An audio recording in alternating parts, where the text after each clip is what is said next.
General Joe Colton is the original G.I. Joe. In fact, he is G.I. Joe, and because of that, it's impossible to talk about his backstory without talking about the history of the company itself. Let's dive into the history of G.I. Joe. But before we do, let me say thank you for watching JLS Comics, whether you've been with me for a while or it's your first time here. If you enjoyed the video, don't forget to subscribe and share it so you and your friends don't miss the content I upload just like this every few days. Let's jump into our story. Joe was born and raised in Central Falls, Rhode Island. In 1960, Joe graduated from West Point with the highest possible honors. He's proficient and rated with all modern weaponry, as 1994 file card says, from M60 machine guns to attack helicopters and laws. Joe was quickly picked up and recruited for Special Forces, and specifically, the Green Berets. During the 3 years following his graduation, Joe was part of some ultra top-secret combat operations around the world. It was then that First Lieutenant Joe Colton became the most decorated and feared battle soldier the world had ever known. So First Lieutenant Colton was deployed to the Central Highlands of Vietnam during the early parts of the Vietnam War, and one night in 1963, the North Vietnamese overran their hamlet while they slept and killed all of the CIDG troops and most of his own troops, and so it was down to just Colton, SP4 Angel Vasquez, and First Sergeant Top Wenzel. Their extraction point was 5 clicks over a mountain, so Colton went to blow up an ammo bunker to draw the enemy away from their withdrawal so they could make it to the LZ. The first sergeant said that if he killed himself, he'd go console Joe's girlfriend Jane himself. As they got to the LZ, their Huey was inbound, but a pair of heavy MGs shot it down. Then Vasquez was shot center mass, and as an entire company advanced on them from the tree line, and just as they accepted their fate, a blacked-out Huey shot over the treetops and unleashed a salvo of rockets on the approaching company, saving them at the last minute. With Vasquez bleeding out, the Huey pilot said he had orders from way up to take him to Tonsinut, not the nearest base for medical. Vasquez died in Colton's arms on that trip in the CIA chopper. So after he took care of his own, an F-4 Phantom took him all the way to the White House and directly to President John F. Kennedy. President Kennedy selected Joe personally to create and then command an ultimate freedom fighting force, a cadre of knights, he said, errant fit for a modern Camelot. JFK passed over soldiers with more rank in favor of Joe. It was then that he was given the code name for the team, G.I. Joe, and he built up a new elite force with the toughest SOBs he could find, the name providing them with anonymity and cover, although Kennedy did remark that the team would transition into being Special Counterterrorism Group Delta later on. However, they kept the G.I. Joe name out of respect after Kennedy was assassinated very shortly after this meeting with Joe. From there, his official documents list Joe as retired, which is when he became an adventuring man of action. However, he has continued to work with and on and adjacent to the G.I. Joe team off the books. There was a 1950 series through Ziff Davis called G.I. Joe, but this follows a Korean War soldier named Private Joe Birch, so not the same Joe. For Hasbro's launch in 1964, Hasbro partnered with National Periodicals, publisher of DC Comics, for a comic book title called Showcase, in which they featured a World War II era G.I. Joe and advertisements for the figure line. Both of the issues were drawn by Joe Kubert, the same man who created Sergeant Rock of Easy Company. Then in 1967, Kurt Schaffenberger, famed Golden Age artist, drew a G.I. Joe promotional comic book called America's Movable Fighting Man. They also released a book and record called G.I. Joe, The Story of the Green Beret in the 1960s. Joe is featured later in a series of one-page comic strips for the Adventure Team figures, and in those, Joe recruits Major Mike Power, the Atomic Man, to the team, and in 1976, recruited Bullet Man. These were their answer to the popular $6 Million Man franchise. Hasbro published 14 comic books that came with different playsets to, for example, 1972's Adventure Team comic that came with the Adventure Team HQ playset. 4 of them also came in book and record sets from Peter Pan Records. Joe didn't enter Larry Hama's A Real American Hero comic book series until 1989's issue 86. As a team of Cobra assaulted the Chrysler Building in New York City, Hawk dropped in from a tomahawk with Muskrat, Shockwave, Repeater, and Stalker, and they met up with a guy named Joe. Turns out that in Joe's office was housed a massive laser, part of the Strategic Defense Initiative, and Cobra wanted its targeting system data. Joe here, of course, was our original G.I. Joe. Indeed, working off the books, running this black site, along with his friend and girlfriend from the old team, a nurse named G.I. Jane. As Cobra caught ready to breach, Joe pulled out an old Colt 45 M1911 that he still carried with him. Cobra stole the targeting discs and actually put them in a drone to fly them back to Cobra Commander in a different part of the city, but Joe and Jane were able to use their laser to shoot the drone down. Afterward, Hawk offered him a position on the team, but Jane laughed, telling him that he was the original G.I. Joe from 15 years ago, and Muskrat chimed in with an inside joke. He said, "I thought you were bigger," referring to the 12-inch line. In issue 127, we see Joe again when Stalker and Duke meet up with him at the Chrysler Building offices. Cobra's once again assaulting the SDI site, but instead of targeting discs, they want to use the laser to blow up a drug dealer named Headman's drug yacht. The team flew to New Jersey, tracking the wave fluctuations to a phone facility, a place they'd quickly find out was Cobra controlled. They flew right into an ambush of arc lights, flak vipers, and Cobra paralyzers, which they managed to mostly take out, but Wild Bill's tomahawk was shot down, so he belly flopped it right on top of an AFV, leaving just one behind. So Joe grabbed a flak viper's missile launcher and hip-fired it, taking out the last paralyzer, and they flew battlecopters back to the Chrysler Building, where Jane was and where Cobra was now attacking, except they just wanted to shoot Headman, which they did, and quickly left. In issue 151, Hawk called Joe to use the laser to help him escape from outside Silent Castle. Joe used it to actually blow up the bridge. His roadblock in Tunnel Rat delivered him official paperwork, calling him back to active duty.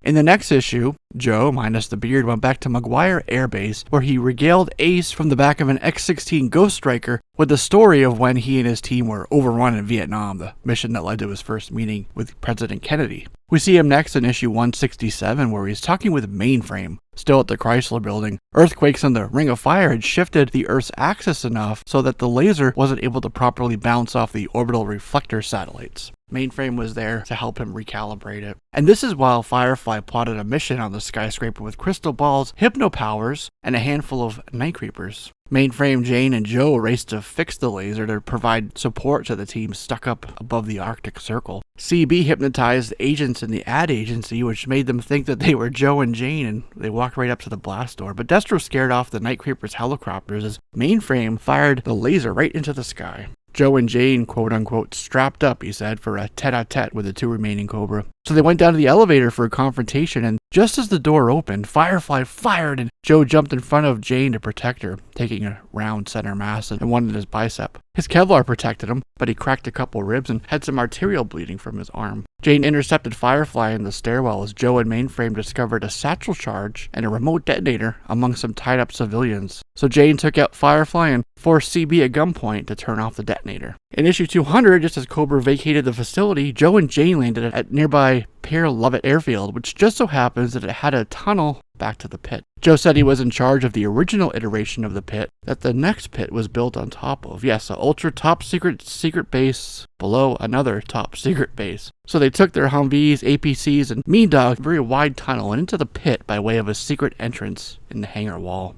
As the mechanized pursuit of Cobra rolled out, Jane and Joe revealed that their ROEs changed and that they no longer had discretionary use of their laser. Targets and approval had to come directly from POTUS, meaning no death beam from the sky when the team needed it right away. Later, they took the team, well, those approved, on a tour of the newly revealed areas of the base. In issue 206, Joe finally revealed to Duke what all the secrecy was about, a giant eye, which was supposed to lead to a Transformers crossover that never happened. Joe revealed that the Joe team was there for containment in case something went awry. That's why they also got their own aircraft carrier and their own space shuttle. Maximum containment. They then took Duke to another area where Jane and Joe continue to talk about tech acquired from Revant Robotics, which will help them control the giant eye. And that's when they showed him Serpentor. Yes, they brought Serpentor back and used him as control, with Roadblock as a moral control and boundary. But then Serpentor broke out of his regen tank. Joe gave him a hard right hook, but then the naked Serpentor grabbed Joe by the throat, choking the life out of him. But Roadblock saved him by squeezing Serpentor unconscious. And later, just as Serpentor gained control of the systems and the whole thing went sideways, Duke and Joe finally had him at gunpoint. Joe literally threw his gun at Serpentor just before Duke threw a grenade at him, which of course he tossed back. And this is the grenade that killed Snake Eyes and Serpentor, as Snake Eyes ended up saving General Colton and the others.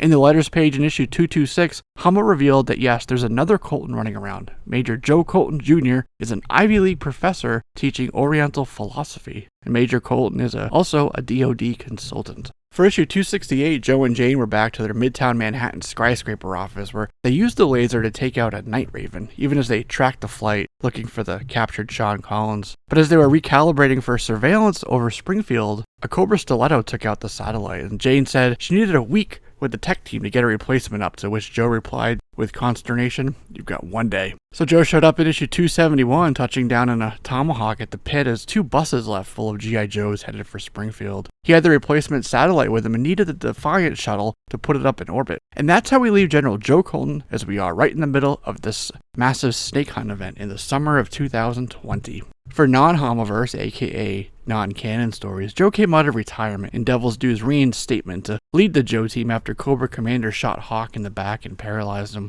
In 2009, there was a story by Fun Publications where Colton was now actually President Joseph Colton with his VP Hawk defending against Decepticons in the Shattered Glass universe. Joe's biographical story aligns with the story of G.I. Joe itself. Merrill Hassenfeld's chief of product development and Korean War vet Don Levine showed him a toy soldier created by Stan Weston using ideas from Lawrence Reiner, also inspired by a TV show called The Lieutenant. And that product grew into the original G.I. Joe, which launched in 1964. With JFK establishing Joe as the de facto head of this new unit, Hasbro launched a 12-inch line of figures targeted at boys in 1964 called G.I. Joe, America's Immovable Fighting Man. Levine gave the line a name inspired by a 1945 Burgess Meredith film called The Story of G.I. Joe, which found Ernie Pyle embedded with C Company during the Second World War. The GI, of course, meaning government issue, and Joe was a generic name for soldiers at the time, which is why the entire line had the same name and not unique identities. It stems from a 1942 comic strip by Dave Brieger, which was published inside an army magazine called Yank.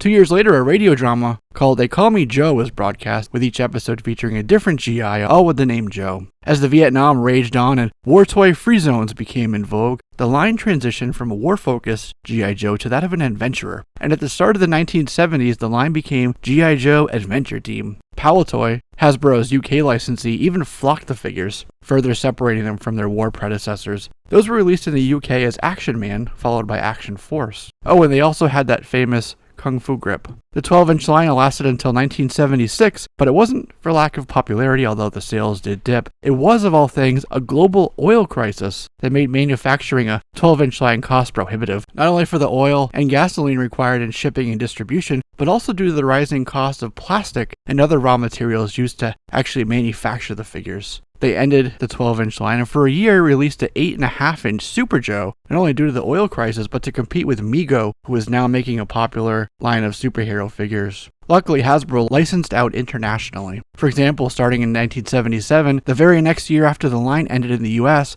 Hasbro's Brazil licensee Estrella made a line of adventurers called Commandos in Action and Falcon. Takara got the license for Japan, so Joe's biographical information was created to honor this history and the line's predecessors, which is also how it makes him the original G.I. Joe. In 1994 came Joe's first 3 3/4-inch figure, named appropriately G.I. Joe, the first of this line to use that title name. This figure was a mail-away offer and part of the top-secret leader mail-away flyer. Demand quickly exceeded supply, and so Hasbro ran out of these figures. It was a limited, finite supply, and so Hasbro had to send all those flag points back to those who mailed them away and say, sorry, we ran out. The second figure came out in 2006 as part of the Toys R Us exclusive Viper Lockdown set. He was packed with G.I. Jane, Interrogator, and a trio of Viper guards. In 2013, his file card was changed from G.I. Joe to Joe Colton for the G.I. Joe Retaliation line. He dropped the fatigues and got a white t-shirt as well as a giant shoulder-launched, ripcord-fired missile system. Then in 2014, Joe put on a blue suit and tie as he was included with the codename G.I. Joe box set for the Joe convention that took place in Dallas that year. And that's the look he has currently in the comic books. And I'll mention that Bruce Willis played General Colton in 2013's G.I. Joe Retaliation, and I'm mentioning it not because I love the movie, but because I'm a big Bruce Willis fan. But anyhow, there you have it, folks, the story of General Joe Colton. That's a wrap on this one, my friends. Thank you for watching, and don't forget to subscribe, turn on your notifications so you can be one of the first to know when I upload videos just like this every week. I'm Jesse, this is JLS Comics, and I'll see you soon.